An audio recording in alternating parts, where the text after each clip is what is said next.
Already that Saturday morning, getting it going. Yeah.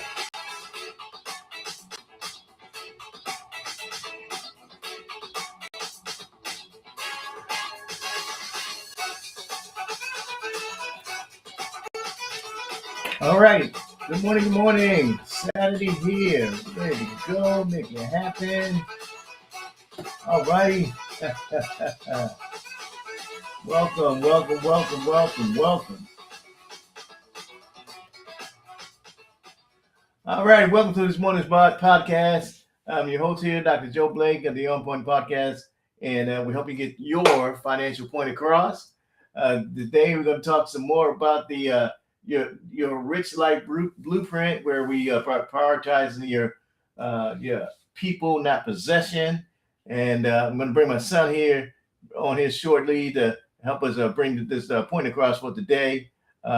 Just want to remind you that. Let's see here. Yeah, get some things here. My boy's going to be here. Let me bring my son here. Let me bring him here. Boom. Joseph, you there? I'm here. All right. How you doing today, son? I'm doing excellent. Doing well. All right. Good. So my son is here. I wanted to share that my son is going to be. He has something he wants to offer. Let me see if I can bring the picture up here. And my son gets shared a little bit. Let's see here. He has. Let me see if I can bring it, son. No. Share screen. Hold up. I think I may have to add it here.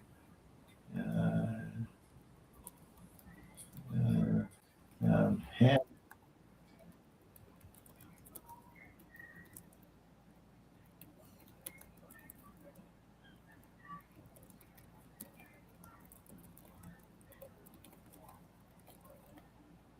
there it is. Tell us what you got to share.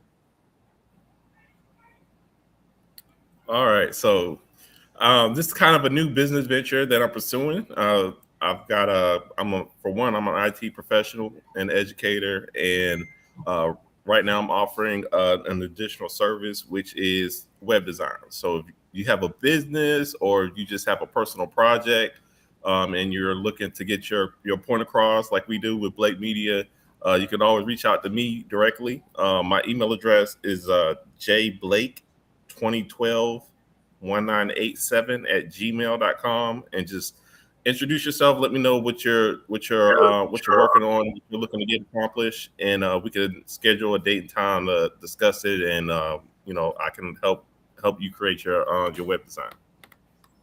Hey, awesome. Now I'll send this out in the newsletter as well, so you can have the information also. Like I said, my son's he's also an instructor. He deals with IT all along. So we share that information as well. I want to let everybody know about what the things that he does as well. So along with sharing the information here, my son does work also. So with that, we're going to go ahead and move into the presentation that we have to share for you today about your rich life blueprint and share what we have for you. So as we start out, talking about having your rich life now, exploring the importance of relationship and experiences over material wealth. And I'm quite sure we've all known or heard that, it's not necessarily the money, it's the relationships that makes the biggest difference between what you're doing and how you do things in life. It's the relationships, the connections that you have with people that make the biggest difference. So how so? What we've developed with balance so far in our research. So with that is the introduction. Now, the rich life transformation approach is encourages individuals to focus on nurturing relationship and emotional connections rather than chasing the material things that are out there. You can see the material things, but those material things get old, worn, and torn. They need to be replaced. But prioritize people, creating rich engagement, rich, meaningful interactions, and have that shared experience. They last forever. I mean, I'm military. My son's military. Uh, those military connections that you have with people, man, they last forever. There's some guys that I've known 30, 40 years ago in the military. But those experiences that we had, they are still here. They are still with us, and they stay with you for life. And I can run into someone that I haven't seen in a while, and they still remember. There's folks that I served with, ran into my son, and when he was in the Mhm. military, they still remember. Isn't that right, son? You run into somebody that knew me? Yeah, I did. Yeah, crazy. Hmm. So that's how those relationships they work, you know. So that's important. What do you think about that, son? I think I still run into people that I actually serve with. In my city is a military town, so I've seen guys that I've been on deployments with, and it's always interesting to run into them again and catch up on conversation on as to what happened and where they're at in life, and it's good camaraderie feeling right now. Yeah, yeah, that's that shared experiences, though, because those shared experiences they very much last. So that rich life really brings out a lot of good feelings in there. So that rich life centers on the quality of the relationship, the depth of that connection, and is rooted in a fulfilling interaction, a fulfilling experience, and it brings out the true satisfaction and the purpose that you have in life. So the purpose, and whether in business you have that same interaction. There's folks that I've been in business with for 30 years, 20, over 25 years that I've been in business with. There's clients that we've seen, customers that we've had interactions with for over 30 years. Now, my son has seen me been in business for a long time. Can you remember some things, son, that you see me interact with it in business or ever? Yeah, I've kind of my life story of kind of growing up watching my dad. You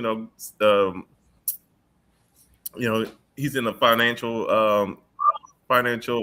education industry, so I kind of seen him, work with clients and educate them about personal finance and how to invest.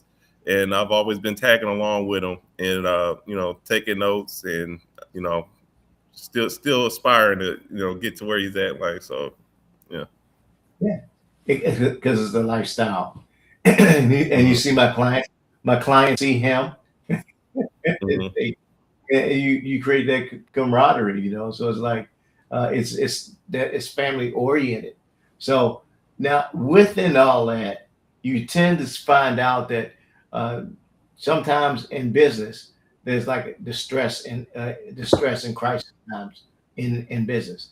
So that's where you develop that toughness in it. So we basically the world faced a crisis, right?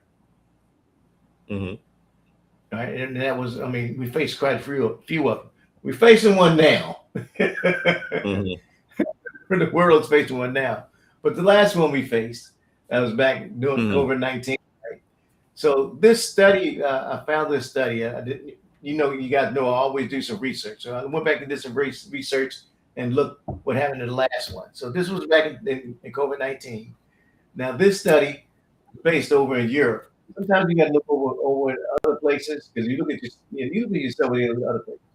So this study looked at 854 employees. They looked over in Germany, Italy, Netherlands, and Spain. Looked at uh, how it impacted the employees over there. So what it indicated that employees that dealt with a people-oriented leader reported lower psychological distress. Uh, they were enabled those leaders that had an employee uh, mindset, enhanced the self-control of those employees. It helped them work. They didn't focus. They weren't those employees weren't really focusing on the bottom line. What they focused on was the sense of control for the employees. They had greater psychological, just greater less distress because they looked at the people's personal and their response to national or economic threat. So they weren't looking at they didn't they had the company bottom line, but they were looking at the people's self control and the people's response to economic threat. So yeah, the pandemic was going on. They had that, but they were focusing on the people, how the people feel, and how the people felt about the threat that was happening to them. So a leader that does that, how do you think that made people feel?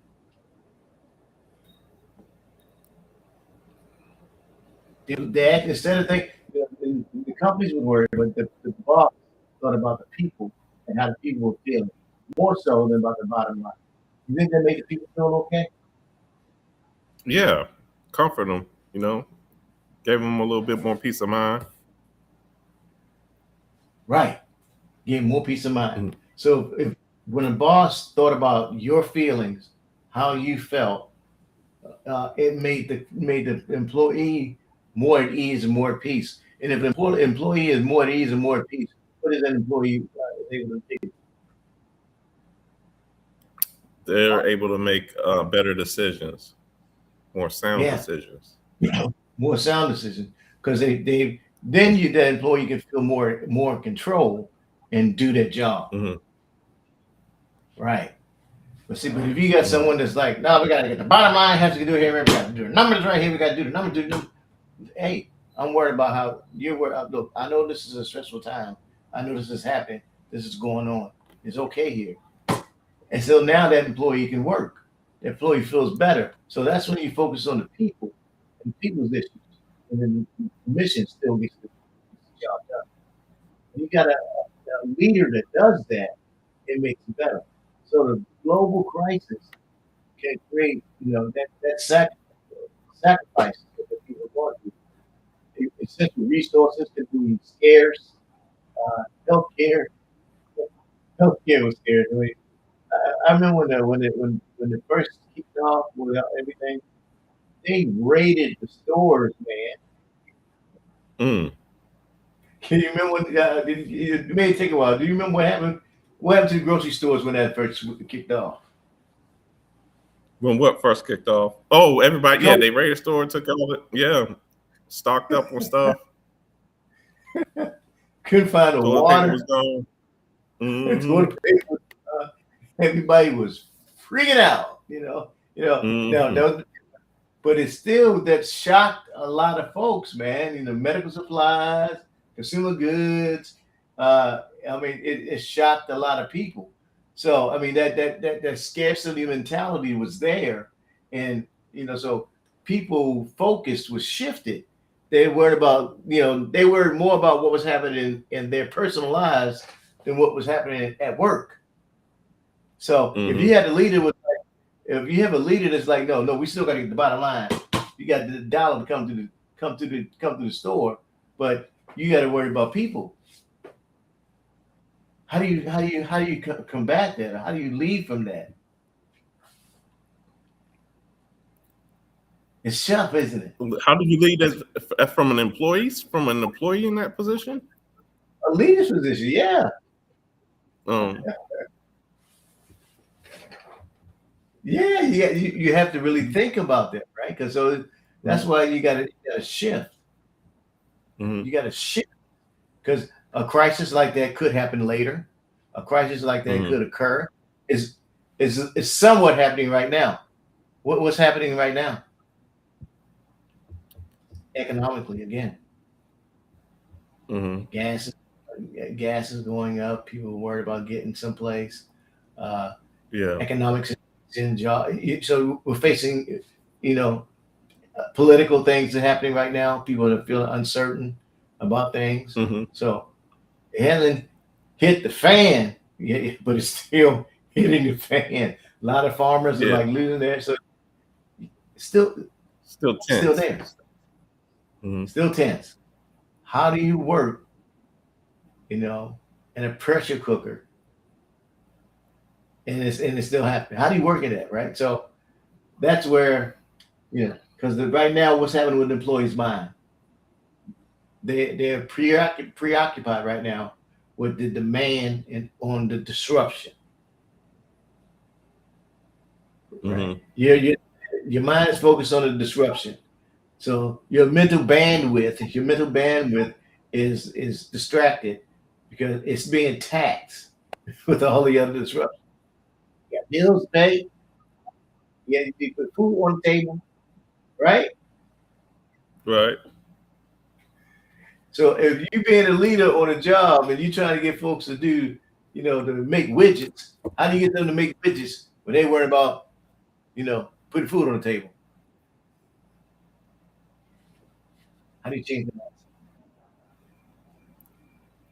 I mean, it's kind of hard. It's kind of hard. You gotta find something in the middle. I say. I mean, you gotta find something. You gotta get them at peace. Let them know like things gonna be all right. But work still gotta get done though. Yeah. Gotta find a way to Right. communicate that. Yes, you do, right? So because they're Mhm. feeling overwhelmed, because again, scarcity is out there, uncertainty is out there.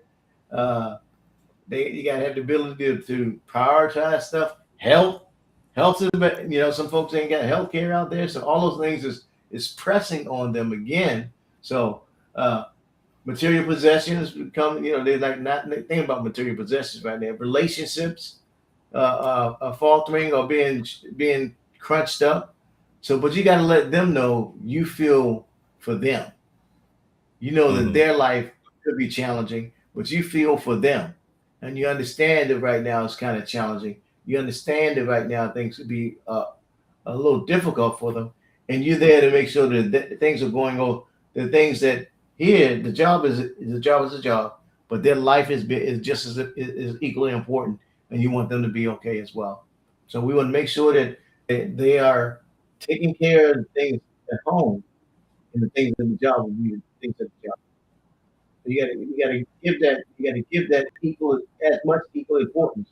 If we don't, what do we do? You don't want to lose it. So that foundation of emotional support, uh, then there's the shared memories. And that's when you say shared memories, you think about, hey, we've been down this road before, Mhm. right? Been down the road before.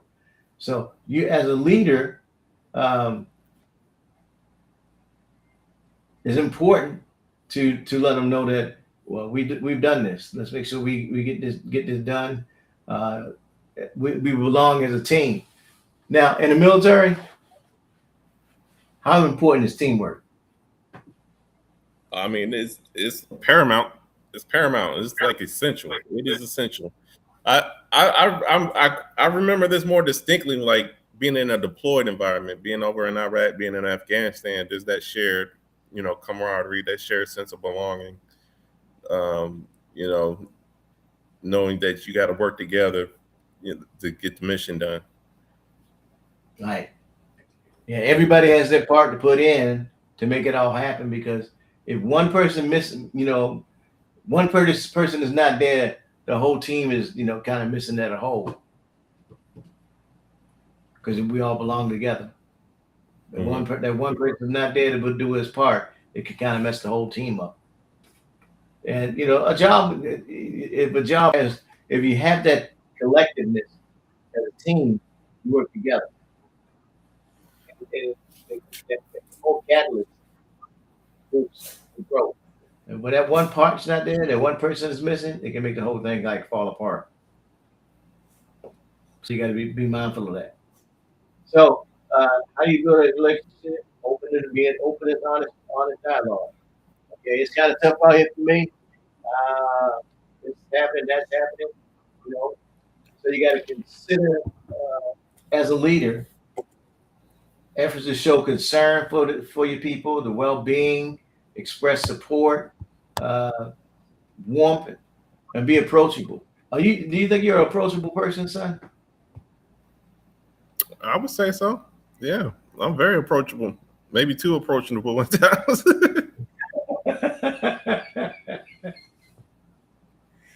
So if something happened with someone, if something's happening in someone's life, they can come to you and say, Joe, this, that, and the other. Yeah, I'm Yeah, always willing to give an open ear. Listen, help people work through conflict. I mean, especially as an instructor, I'm approachable to my students. You know, they have issues with assignments and different projects and working through things. So, Yeah. So you got to be a leader that's considerate, mm, supporter, and you got to be able to prioritize the employee development. So you're that type. That's what they. That's how you build a strong relationship. They got to be able to know that you're there to assist them and be there to help them grow. When you open like that, you're there. They know that you're helping them to grow. That helps them become stronger as an individual, and the mm, actual work itself gets done because they know you're there to assist them. But if you're just there, no, sit down, go do what you got to do. Just get these numbers out. They're not there for that. They want you to they want to know that you're there to help them grow, not just to produce numbers. They'll produce the numbers. They will produce, but they got to know that you're mm, there for them to grow. So you got to be more sensitive to the employees, their needs. mm, They're likely to seek more to meet their basic needs when to fulfill the company. They know their needs are met. They need basic needs for autonomy.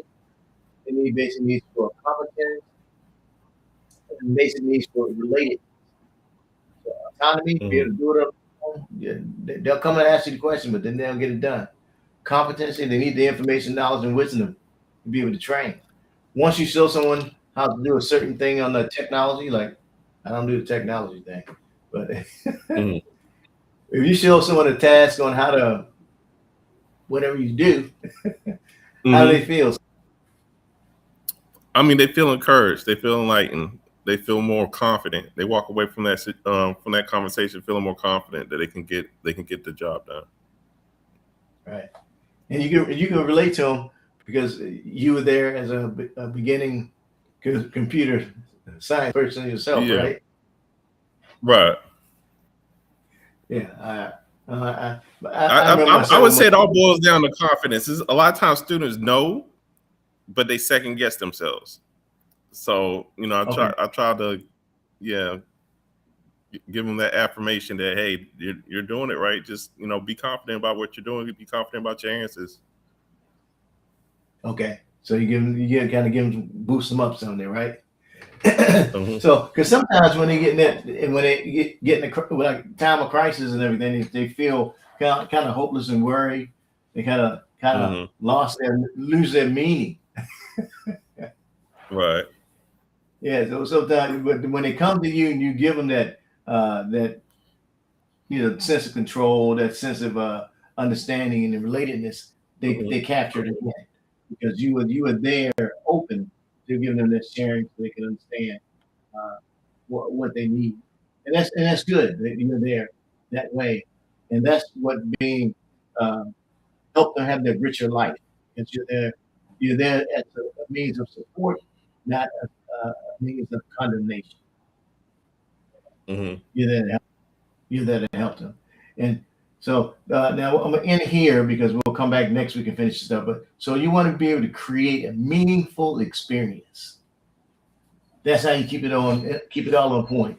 Be able to create a meaningful experience. So next week when we come back, we're going to start here. We're going to start on how you structure that meaningful experience by having planning, shared hobbies, group volunteering, and milestones. There's a group of folks that I meet with all the time, networking groups. I have another uh, one-on-one groups that I meet with folks. But these type of meaningful experiences, I was at one of the partnership. Okay, but those type of events help you, man. They help you like maintain and everything. So it's a wonderful thing. It's wonderful. So I'm gonna put you in the background sound so I can finish things out here. And so just hang tight, okay? Okay. All right, hold on. All right. So as we finish here, finish here with the podcast today. Just wanna remind you, the podcast will become we go here and keep going. Also remind you that You can scan this QR code and it's down. You can download the second book in my trilogy. This is Joseph Building Financial Legacy. It's the Sapphire edition. The first edition is Joseph Building Financial Literacy. That's the gold edition. And I'm going to publish a third book at the end of this year, Joseph Building Financial Legend. That will be the Emerald edition. So those 3 books God put in me to write out to help you understand financial literacy as a whole. So those 3 books, want to make sure you get a hold of that. Then lastly, I want to remind you about the Actionable Money app. The Money app is a compilation that connects all 3 books and all the fundamental financial concepts that are in there.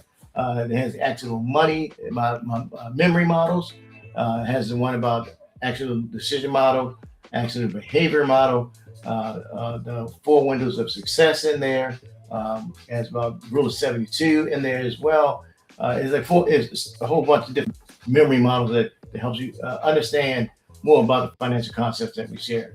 So those are the 3 QR codes that you can pull up and get more information about there. I want to also remind you of Joseph's website development that he's doing. That's my baby boy, my oldest boy. So he has his that you can catch up with. I'm going to put that in the newsletter. It's going to go out. So he develops websites for you, websites where you can, that's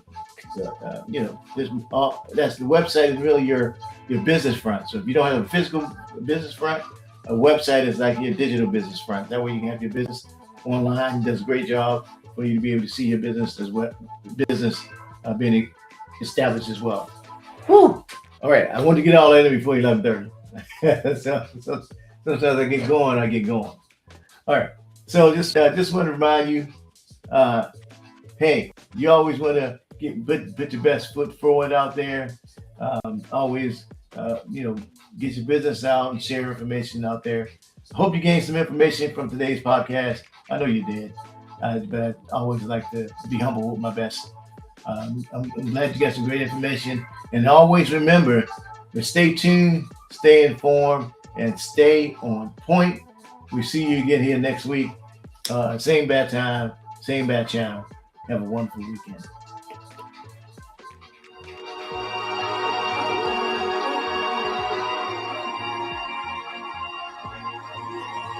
Have a good one.